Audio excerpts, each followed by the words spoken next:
তার বাবা সেই সময় পরিচিতি পেয়েছিল সংগঠন হিসেবে, তাদেরকে বলা হতো কম্বল চোর। আর শেখ হাসিনা এসে রোল মডেল করেছে, সে উন্নতি লাভ করে তাকে নাম দেওয়া হয়েছে, সে হচ্ছে ব্যাংক ডাকাতের দল।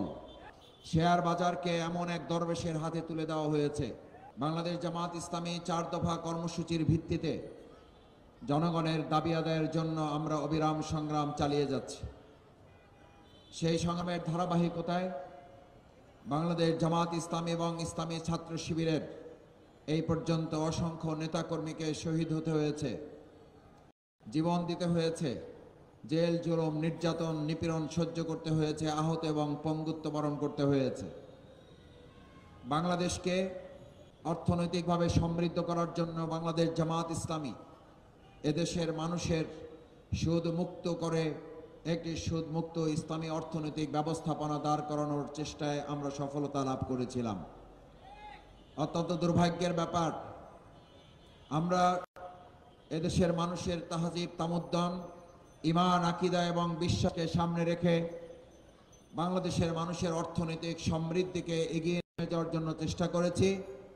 আর তার বিপরীতে বাংলাদেশকে প্রতিশোধ গ্রহণ করার নেতৃত্বে শেখ হাসিনা এসে তার কিছু দলীয় নেতাকর্মীদের দিয়ে ব্যাংক এবং শেয়ার বাজার লুট করার অংশ হিসাবে আমাদের এই প্রতিষ্ঠিত ব্যাংক সহ বাংলাদেশের অধিকাংশ ব্যাংকগুলোকে শুধু দেউলিয়াই করে নাই, তার বাবা সেই সময় পরিচিতি পেয়েছিল সংগঠন হিসাবে, তাদেরকে বলা হতো কম্বল চোর। আর শেখ হাসিনা এসে রোল মডেল করেছে, সে উন্নতি লাভ করে তাকে নাম দেওয়া হয়েছে, সে হচ্ছে ব্যাংক ডাকাতের দল। সম্মানিত ভাই এবং বন্ধুগণ, শেয়ার লুট করে শুধুমাত্র ক্ষান্ত হয় নাই, আপনাদের মনে থাকার কথা, শেয়ার বাজারকে এমন এক দরবেশের হাতে তুলে দেওয়া হয়েছে, যেই দরবেশ, আমাদের সমাজে দরবেশ বললে তার প্রতি মানুষের সম্মান এবং শ্রদ্ধা বাড়ে।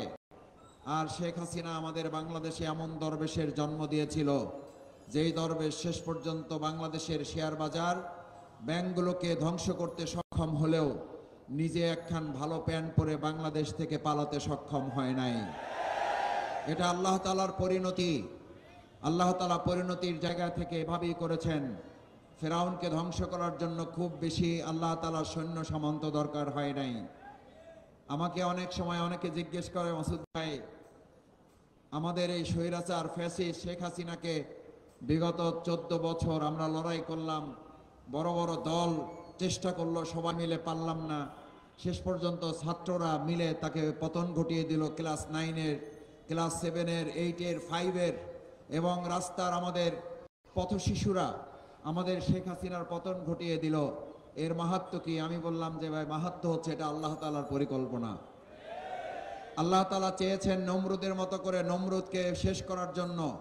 সেই সময় মশা বাহিনী পাঠানো হয় নাই, পুরো একটা আস্তা মশাও পাঠানো হয় নাই, পুরো একটা সুস্থ মশাও তার জন্য বরাদ্দ করা হয় নাই।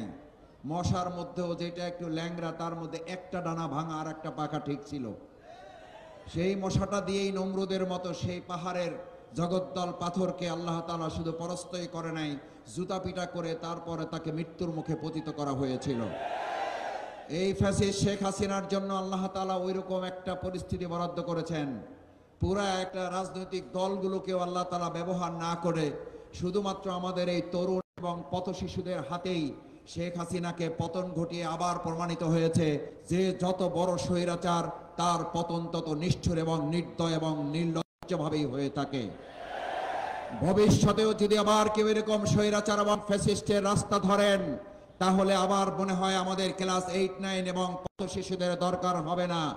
আমাদের বাংলাদেশের এই সমস্ত সন্তানেরা তার প্রত্যেকের জায়গায় থেকে একটা ফুৎকারে এরকম ফ্যাসিস্ট এবং চাঁদাবাজদেরকে উৎখাত করতে তারা সক্ষম হবে।